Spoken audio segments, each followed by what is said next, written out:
प्यारे अज़ीज़ तलबा व तालिबात, अस्सलाम वालेकुम। उम्मीद है आप सब बख़ैर व आफ़ियत होंगे। मैं Ansari Fahmida Abu Dujana Deonar colony municipal Urdu school में बहैसियत मुआविन मुअल्लिमा अपने फ़राइज़ अंजाम दे रही हूँ। आज की तालीमी मीक़ात में आपका तहे दिल से खैर मक़दम। चलिए आज के तालीमी सफ़र को शुरू करते हैं। हमारा आज का मज़मून है उर्दू और उन्वान है मज़मून निगारी। बेटा, मज़मून निगारी क्या होती है? मज़मून निगारी वो होती है जो हम अपनी जमात में आप लोग हमेशा मज़मून लिखते हैं। बरसात का मौसम, गर्मी की छुट्टियाँ हमने किस तरह गुजारी, काश मैं डॉक्टर होती, किताब हमारी बेहतरीन साथी है।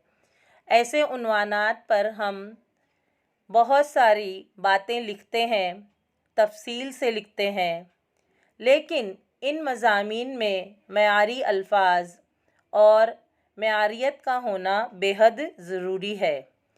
इन तमाम बातों को मलहूज़ रखते हुए हमें मज़मून लिखना होता है। तो चलिए आज हम सीखते हैं कि मज़मून निगारी किस तरह की जाती है। दूसरी बात कि आज जो हम सीखेंगे उससे हमें क्या हासिल होगा, हम आज की तदरीस से क्या कुछ सीख पाएंगे और हमें क्या तदरीसी मवाद के फ़ायदे हासिल होंगे, हमें क्या आमोज़िशी महासिल हासिल होंगे। चलिए देखते हैं सबसे पहले उन बातों को। मज़मून निगारी पे हमें जब हम ये मज़मून लिखेंगे, इसे सीखेंगे, आज की तदरीस से फ़ायदा उठाएंगे, मुस्तफ़ीद होंगे, तो हमें मज़मून निगारी पर उबूर हासिल होगा। और फिर हम अपनी रोज़मर्रा ज़िंदगी में जो कुछ भी सीखते हैं, हमारे जो तजुर्बात होते हैं, जिनका हम मुशाहिदा करते हैं, तो उन तजुर्बात को दिलचस्प अंदाज में उन्वान के तहत पेश कर सकेंगे। फिर हमारे मज़मून में हमारे अल्फाज़ों लफ्ज़ों की चाशनी के तहत रंग आमेज़ी और जो है शगुफ्तगी आ जाएगी, क़ुव्वत तख़य्युल से आगाही होगी। और इन तमाम बातों को जब हम तरतीबवार तहरीर करेंगे और उन्हें एक मुनासिब और मौकूल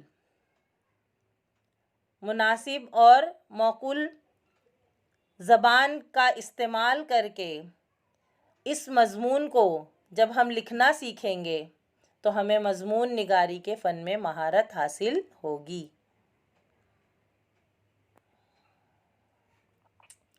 चलिए देखते हैं, हमारे इस सवाल का जवाब ढूंढने की कोशिश करते हैं कि मज़मून निगारी क्या है और मादरी ज़बान यानी हमारी रोज़मर्रा की ज़बान, हमारी घरेलू ज़बान।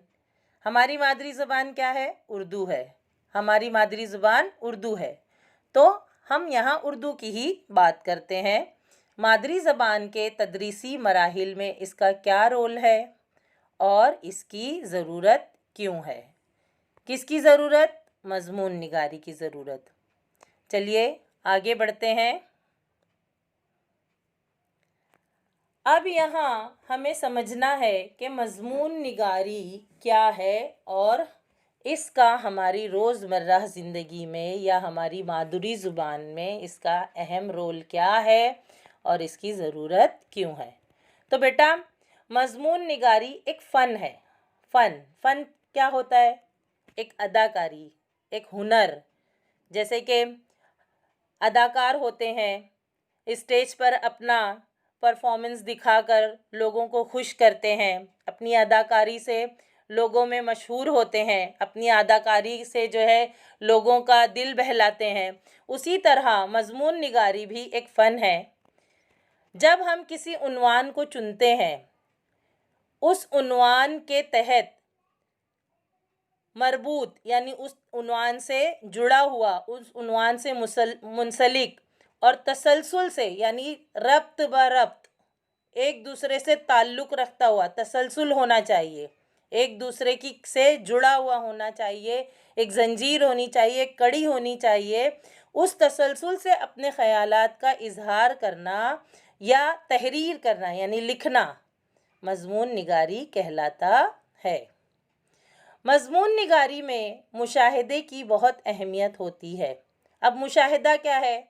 आसान ज़ुबान में यूँ समझ लीजिए आप कि आप जैसे साइंस का मज़मून पढ़ते हैं, तब आपके सामने आपकी मौल्लिमा कोई तजुर्बा पेश करती है तो आप उसका बग़ौर मुशाहिदा करते हैं। तो बेटा मज़मून निगारी में भी ज़िंदगी के तजुर्बात और मुशाहिदे की बेहद ज़रूरत होती है, बड़ी अहमियत होती है। एक अच्छा मज़मून निगार वही होता है जिसका मुशाहिदा वसी यानी बहुत ज़्यादा फैला हुआ और दकीक, जिसमें जो है बहुत ज़्यादा वुसअत होती है। तख़य्युल बुलंद और अंदाज़ तहरीर, तख़य्युल यानी सोच जो है वो हमारी आला होनी चाहिए, म्यारी होनी चाहिए, बुलंद होनी चाहिए, और हमारा जो लिखने का अंदाज़ है, अंदाज़ तहरीर, वो भी दिलचस्प और मज़ाह से पुर होता है।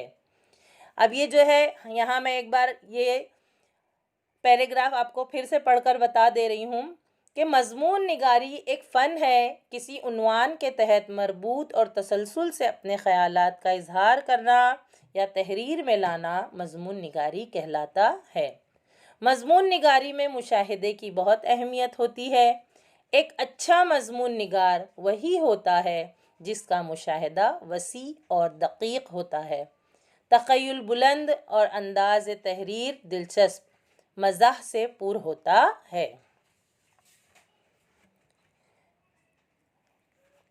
अब आगे देखते हैं तख़य्युल यानी हमारी सोच, हम जो कुछ भी सोचते हैं, हमारे ख़यालात, हम जो है उन ख़यालात के ज़रिए किस तरह के अल्फाज़ों को मज़मून में शामिल कर सकते हैं। तो हमारा जो तख़य्युल है उस तख़य्युल की बुलंदी के बग़ैर मज़मून में जाज़बियत, कशिश, शगुफ्तगी और चाशनी नहीं आ सकती। मज़मून वही लिख सकता है जो अपने तजुर्बात के नशेब व फराज को दिलचस्प अंदाज में पेश करने की इस्तेदाद रखता हो। तजुर्बा मज़मून निगारी में अहम रोल रखता है। किसी उन्वान के पस मंज़र को तसलसल कायम रखते हुए लिखना मज़मून के मेयार को बढ़ाता है।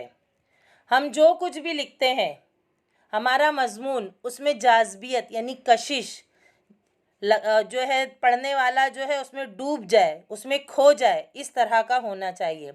अल्फाजों में शगुफ्तगी यानी प्यार भरे, मोहब्बत भरे, चाशनी से पुर ऐसे अल्फाज इस्तेमाल किए जाए जिन्हें पढ़कर जो है हम बेहतर तौर पर हम या हमारा मज़मून पढ़ने वाला वो जो है महजूज हो सके।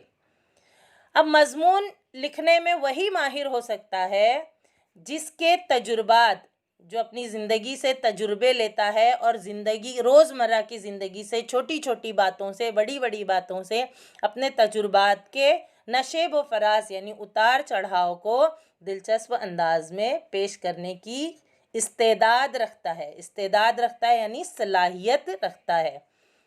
तजुर्बा मज़मून निगारी में अहम रोल रखता है। किसी उन्वान के पस मंज़र यानी किसी उन्वान के पीछे, उस उन्वान के पीछे का मंज़र, उस उन्वान के ताल्लुक़ से जो है सिलसिलेवार तसलसल कायम रखते हुए, एक बिल्कुल जो है अफरा तफरी ना हो, बेतरतीबी ना हो, बल्कि तसलसल बाकायदा कायम रहे, इस तरह से लिखा हुआ मज़मून जो है मज़मून के मेयार को बढ़ाता है। अब देखते हैं कि मज़मून के कितने हिस्से होते हैं। जब हम कोई मज़मून लिखते हैं तो उनको इन हिस्सों को मद्देनज़र रखते हुए जो है हमें मज़मून लिखना होता है। मज़मून के हिस्से यानी मज़मून का मवाद, मजमून का मवाद 4 बातों पर मुबनी होता है। नंबर 1 तमहीद, नंबर 2 मस्बित नुकात, नंबर 3 मनफी नुकात और नंबर 4 नतीजा या इख्तिताम। फिर से एक बार देखते हैं कि मजमून के कितने हिस्से हैं। 4 हिस्से हैं। नंबर 1 तमहीद, नंबर 2 मस्बत नुकात, नंबर 3 मनफी नुकात, नंबर 4 नतीजा या इख्तिताम। चलिए अगली स्लाइड देखते हैं। सबसे पहला हिस्सा मजमून का तमहीद होता है। सबसे पहला हिस्सा क्या होता है? तमहीद। और तमहीद का मकसद मजमून के मुंतखब शुदा उन्वान की तरफ तवज्जो दिलाना होता है। यानी कि हम जो भी उन्वान मुंतखब किए हैं, चुने हैं, सबसे पहले उस उन्वान को जो है उस उन्वान की वजाहत होनी चाहिए। उस उन्वान को जब तक हम वाज़ेह ना कर पाएँ तमहीद मुकम्मल नहीं होती। तमहीद का मकसद मजमून के मुंतखब शुदा उन्वान की तरफ तवज्जो दिलाना होता है। तमहीद याद रखिए, ये बहुत जो है अहम नुक्ता है कि तमहीद हमेशा मुख्तसर, साफ, दिलचस्प और मौजू होना चाहिए। तमहीद जो है लंबी चौड़ी नहीं होनी चाहिए। तमहीद जो है छोटी होना चाहिए, मुख्तसर होना चाहिए और जो है वो तमहीद के ज़रिए हम अपने मुद्दे को कम अल्फाजों में बयान कर सके, इस तरह से हमारी तमहीद होनी चाहिए। लंबी और खुश्क तमहीद से पढ़ने वाले का दिल उकता जाता है। इसलिए तमहीद जो है बहुत मेयारी, मुख्तसर, साफ और दिलचस्प होनी ज़रूरी है। उसके बाद है मस्बत नुकात और मनफी नुकात, जिन्हें हम नफ्स मजमून भी कहते हैं। नफ्स मजमून 2 बातों पर मुश्तमिल होते हैं। एक है मस्बत नुकात और एक है मनफी नुकात। हम जो भी मजमून लिखते हैं, जिस उन्वान पर भी लिखते हैं, सबसे पहले तमहीद होती है, फिर उस उन्वान के तहत अच्छाइयाँ, फ़ायदे और खूबियों का पैराग्राफ शामिल किया जाता है और उसके बाद मनफी नुकात के तहत उसी उन्वान के तहत खामियाँ, नुकसान और बुराइयाँ तहरीर की जाती है। तो नफ्स मजमून जो है ये मजमून का एक हिस्सा है जिसमें 2 बातें शामिल होती हैं। एक है मस्बत नुकात और दूसरे है मनफी नुकात। मस्बत नुकात यानी अच्छाइयाँ, फ़ायदे, खूबियाँ और मनफी नुकात यानी खामियाँ, नुकसान और बुराइयाँ। चलिए आगे बढ़ते हैं। नफ्स मजमून, इसमें उन्वान से मुताल्लिक अपने ज़ाती मुशाहिदात, ज़ख़ीरा ख़यालात और तासुरात को 2 तरह से पेश किया जाता है। जैसा कि मैंने अभी आपको पिछली स्लाइड में मुख्तसरन बताया, यहाँ उसकी तफसील है। पहला मस्बत नुकात, जिसमें उन्वान से ताल्लुक़ रखते हुए मस्बत नुकात यानी खूबियाँ और मस्बत पहलुओं पर तबसरा करना होता है। दूसरा मनफी नुकात, जिसमें उन्वान के पेश नज़र उससे रिलेटेड, उससे मरबूत, उससे ताल्लुक़ रखती हुई खामियों और कमज़ोरियों पर तनकीद और तबसरा किया जाता है। यहाँ मकसद जो है बुराइयाँ पेश करना नहीं है, यहाँ मकसद दोनों पहलुओं को उजागर करना है, मस्बत पहलू भी और मनफी पहलू भी। यानी कि अगर उस उन्वान के तहत कुछ अच्छाइयाँ हैं तो उसके कुछ मुज़िर पहलू भी हैं, उसके कुछ नुकसान देने वाले पहलू भी हैं। ख़ास बात यह कि ख़यालात के इजहार में तसलसल और रब्त का होना बेहद ज़रूरी होता है। अब तीसरा और आखिरी हिस्सा जो कि बहुत ही अहमियत का हामिल होता है, इसलिए अहमियत का हामिल होता है कि इस हिस्से में पूरे मज़मून का इख्तिसार हम आपकी दरसी किताब की ज़ुबान में खुलासा, लफ्ज़ खुलासा इस्तेमाल कर सकते हैं कि इस हिस्से में पूरे मज़मून का खुलासा, निचोड़ ज़ोरदार और मौसर होना चाहिए।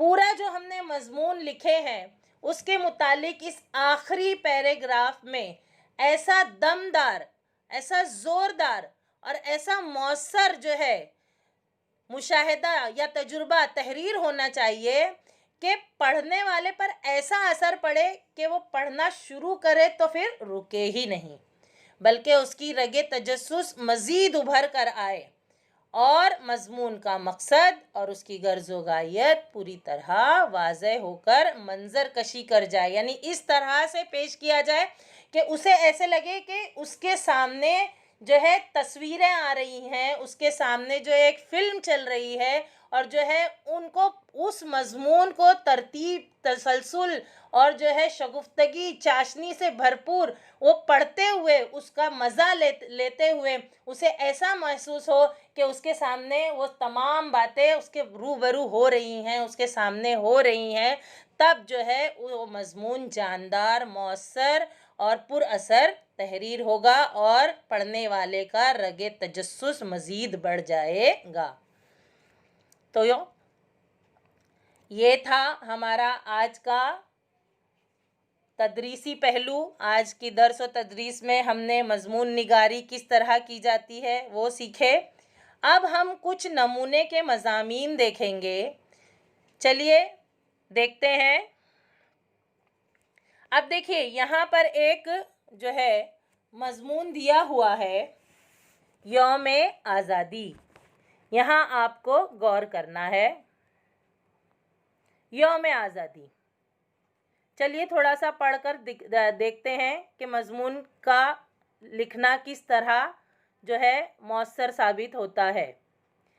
दिल से निकलेगी ना मरकर भी वतन की उल्फत, दिल से निकलेगी ना मरकर भी वतन की उल्फत, मेरी मिट्टी से भी खुशबू वफ़ा आएगी। देखिए अब यहाँ जो है मज़मून को शुरू अशआर शेर की मदद से किया गया है। ये एक बेहतर तमहीद की मिसाल है। आगे बढ़ते हैं। अंग्रेज़ों के बढ़ते जुल्म व सितम और इस्तेहसाल से हिंदुस्तानी अवाम परेशान हो चुकी थी। तवील जद्दोजहद और क़ुरबानियों के बाद हमारा मुल्क 15 अगस्त सन 1947 को आज़ाद हुआ। आज़ादी की इस लड़ाई में तमाम मज़ाहिब के लोगों ने क़ुरबानियाँ दीं।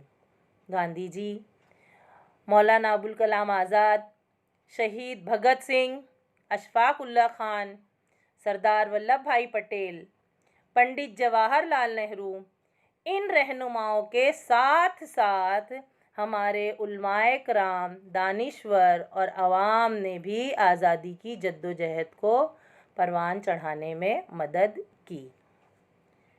बहे खून मेरा चमन के लिए, मेरी जान जाए वतन के लिए, मेरा दिल जिगर मेरी जान भी है कुर्बान गंगो जमन के लिए।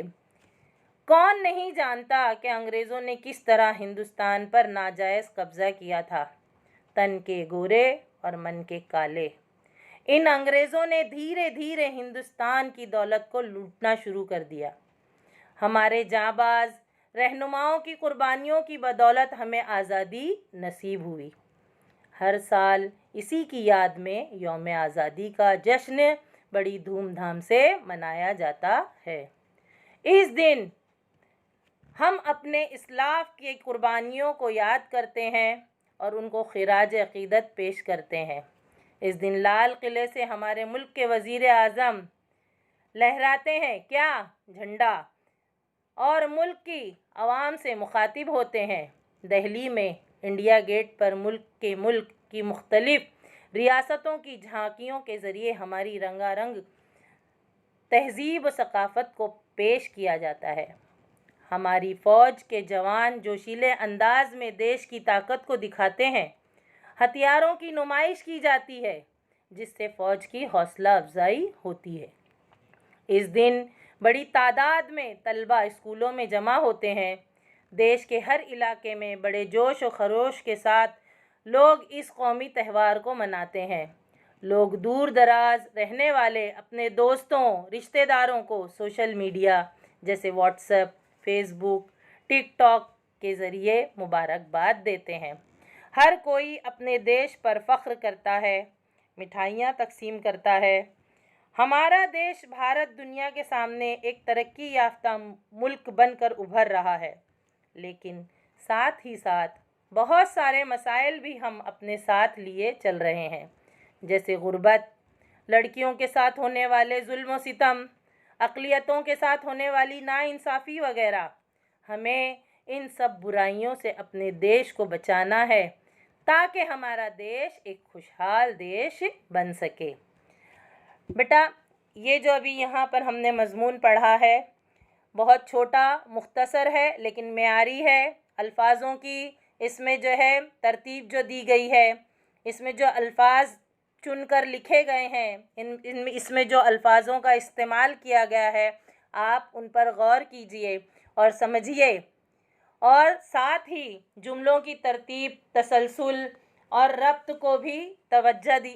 पर भी तवज्जो दीजिए कि किस तरह मज़मून लिखा जाता है। और मज़मून जो है हम लिखते हैं तो इन सब बातों का ध्यान रखना बेहद ज़रूरी होता है। आगे एक और मज़मून है, चलिए देखते हैं। कंप्यूटर। खुश हो गए होंगे आप, आपकी पसंद की चीज़ है। ये जो हमारे हाथ में बेटा मोबाइल है, ये भी एक तरह का छोटा सा कंप्यूटर ही है जो हर वक्त आप लिए रहते हैं। चलिए देखते हैं कंप्यूटर के ताल्लुक़ से यहाँ पर क्या मज़मून में लिखा गया है। खुदा ने इंसान को अशरफुल मखलूक़ात बनाया है, उसे ऐसा दिमाग अता किया जिससे इंसान ने नित नई चीज़ों की ईजाद की। उन्हीं में से एक कंप्यूटर है। कंप्यूटर इंसानी दिमाग की तरह काम करने वाली एक मशीन है। इंसानी दिमाग गलती कर सकता है, लेकिन कंप्यूटर गलती नहीं करता। जिस तरह हम अपने दिमाग में मालूमात को जमा करते हैं, ठीक उसी तरह कंप्यूटर में भी हम मालूमात को जमा कर सकते हैं। इसे अंग्रेज़ी में फीडिंग कहते हैं। इस मालूमात को किसी ख़ास मकसद के लिए इस्तेमाल के काबिल बनाया जाता है, उसे प्रोग्रामिंग कहते हैं। आप सभी को याद है कि किस तरह कोरोना वायरस की वजह से लोग अपने अपने घरों में क़ैद होकर रह गए थे, आज भी कैद हैं। इस वक्त भी वो कंप्यूटर ही था जिसने ऑफिस के कामों को घर बैठे करने में आसानी पैदा कर दी थी। यहाँ पर जिसने भी ये मज़मून लिखा है, लगता उसे ये महसूस हुआ है कि कोरोना वायरस का जो है दौर ख़त्म हो गया है, लेकिन वो ये नहीं जानता कि कोरोना वायरस अभी भी जो है लोगों को परेशान किए हुए है। हम चाहें तो कंप्यूटर में तमाम मज़ामीन के उसूलों को जमा कर सकते हैं। कंप्यूटर के फ़वाइद को देखते हुए अब इसका इस्तेमाल हर जगह हो रहा है। बैंक, कंपनी, स्कूल, कॉलेज, कारखानों, मॉल्स वगैरह में इसके इस्तेमाल को काफ़ी अहमियत हासिल है। कंप्यूटर के आ जाने से पहले हमारे घंटों के काम मिनटों में हो जाते हैं, जिसकी वजह से कई अफराद का काम चंद अफराद ही अंजाम दे लेते हैं। अब देखिए यहाँ पर जो है कमज़ोरी भी बता रही है, फ़ायदा है तो साथ में कमज़ोरी भी है, ख़ामी भी है कि कंप्यूटर आ जाने की वजह से जो है काम करने वाले अफराद में कमी आ गई है। कंपनियां जो है लोगों को काम जो देती थी, अब कम लोगों से अंजाम दही करवा रही है। इसकी वजह से लोग जो है बेरोज़गार हो गए हैं, और ऐसे लोग जिनकी इन कंपनियों में ज़रूरत हुआ करती थी, आज वो घर में बैठे हुए हैं। हम कंप्यूटर में बहुत सारे कामों को कर सकते हैं, जैसे टिकट बुकिंग, ऑनलाइन फॉर्म भरना, बैनर्स बनाना, हिसाब रखना, वीडियोस बनाना, हर किस्म की मालूमात को जमा करना। साइंस और टेक्नोलॉजी, रियाजियात, फल्कियात, तमाम ही शोबों में इसका इस्तेमाल अहमियत का हामिल है। अब देखिए टिकट बुकिंग, ऑनलाइन, ये सब जो है इन सब बातों से भी इंसान की सलाहियतों को जंग लग गया है। वो घर से बाहर निकलना छोड़ चुका है और घर में एक जगह बैठा रहता है, उसके हाथ में सिर्फ मोबाइल होता है। बाहर क्या हो रहा है, वर्जिश ख़त्म हो चुकी है, एक्सरसाइज ख़त्म हो चुकी है, और लोगों की सेहत पर इसका बहुत बुरा असर पड़ रहा है। ये इसका एक मुज़िर पहलू है। बदलते वक्त के साथ साथ कंप्यूटर की मुख्तलिफ़ अक़साम बनाई जा रही हैं, जैसे रोबोट। कंप्यूटर से बहुत सारे काम लिए जा रहे हैं, जैसे चीन में कोरोना के मरीज़ों को खाना देने के लिए उनका इस्तेमाल किया गया। शायद वो दिन भी बहुत जल्द ही आ जाए जब घर के सारे कामकाज अम्मी की जगह कंप्यूटर करने लगे, स्कूलों में उस्ताद की जगह कंप्यूटर काम करने लगे। अगर ऐसा ही होता चला गया तो हम बहुत सुस्त और काहिल हो जाएंगे। यहाँ इस बात पर बेटा गौर करने की ज़रूरत है, और जो है आप जो है इस पर गौर करते हुए अपनी सेहत का ख्याल रखें। इसलिए हमें अपने ज़रूरी कामों को खुद करना चाहिए। आप भी अपने ज़्यादातर काम खुद किया कीजिए, कंप्यूटर और दूसरों के सहारे मत रहिए। इसी में हमारी ज़िंदगी की बेहतरी और भलाई है। आज हमने क्या सीखा? मज़मून निगारी की अहमियत और ज़रूरत को सीखा। मज़मून यानी मवाद के हिस्से, तमहीद, नफ्स मज़मून यानी मस्बत मनफी नुकात, नतीजा या इख्तिताम और नमूने के मज़ामीन, और सबसे अहम मज़मून निगारी के फ़न में महारत किस तरह हासिल करें। इन सब बातों पर हमने गौर किया, इन सब बातों को हमने समझा। चलिए आगे बढ़ते हैं। अब मुझे ये देखना है कि अब आप इतनी दर्स व तदरीस हासिल करने के बाद अब आप क्या जानते हैं। मेरा पहला सवाल है, मज़मून निगारी किसे कहते हैं? चलिए इसका जवाब मैं ही बता देती हूँ आपको। किसी उन्वान के तहत मरबूत और तसलसल से अपने ख़यालात का इजहार करना या तहरीर में लाना मज़मून निगारी कहलाता है। हमारा दूसरा सवाल है, एक अच्छे मज़मून निगार में क्या खूबी होनी चाहिए?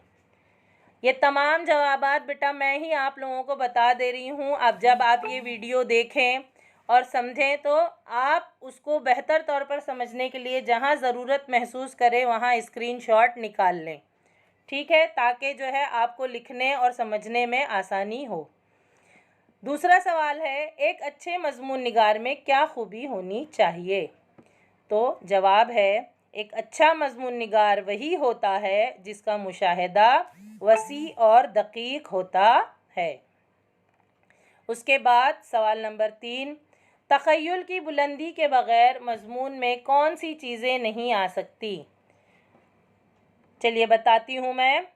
तख़य्युल की बुलंदी के बग़ैर मज़मून में जाज़बियत, कशिश और शगुफ्तगी, नेज़ चाशनी नहीं आ सकती। अगली स्लाइड देखते हैं।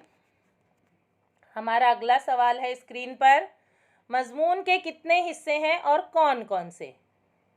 ये बहुत आसान है, आप अच्छी तरह समझ गए होंगे कि मज़मून के 4 हिस्से होते हैं, तमहीद, मस्बत निकात, मनफी निकात जिन्हें हम नफ्स मज़मून भी कहते हैं, और नंबर 4 नतीजा या इख्तिताम। 5वां सवाल है, तमहीद हमेशा कैसी होनी चाहिए? बड़ा आसान सा जवाब है, बहुत आसान है कि तमहीद हमेशा मुख्तसर, साफ, दिलचस्प और मौजू होना चाहिए। सवाल नंबर 6, नफ्स मज़मून की वजाहत कीजिए। ज़रा देखिए बेटा, ये सवाल बहुत ही अहम है और समझने वाला है। इसी पर सारे मज़मून का दारोमदार है कि आपने कितना समझा है, और इसके समझने के बाद आप अपनी कलम से जो भी तहरीर करेंगे वो जाज़बियत से पुर और चाशनी से पुर होगा इंशाअल्लाह। तो नफ्स मज़मून 2 बातों पर मुश्तमिल होता है, मस्बत नुकात और मनफी नुकात।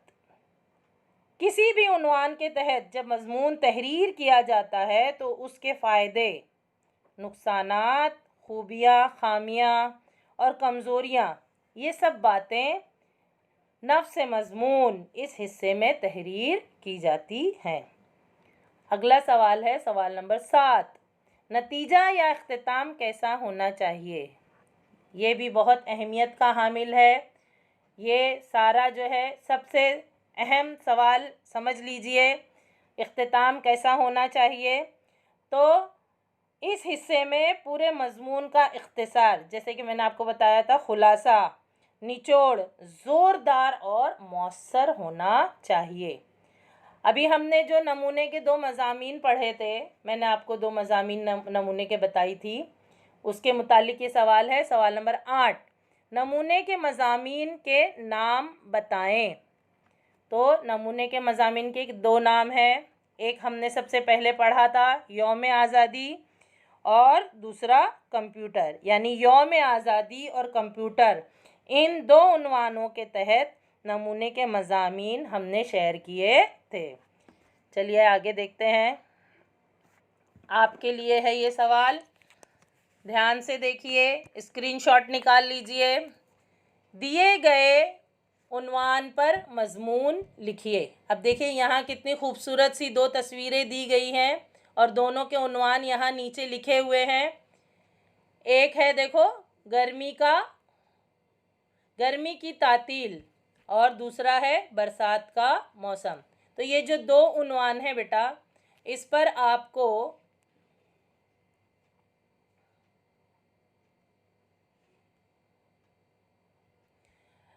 इन 2 उन्वानों पर आपको मज़मून लिखना है, अपने अल्फाजों में लिखना है और अपने उर्दू मज़मून की आपकी जो भी टीचर होंगे, जो भी मौल्लिमा होंगे, उनको ये दोनों उन्वान पर मज़मून लिखकर आपको बताना है और साबित कर दीजिए कि आप भी बेहतर मज़मून तहरीर कर सकते हैं।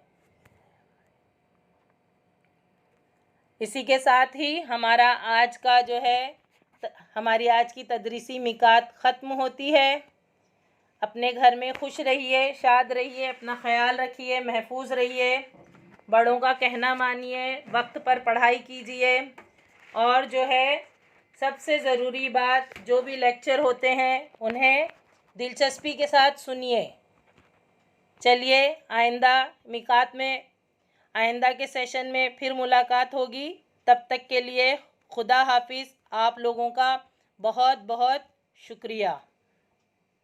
जज़ाकल्लाह।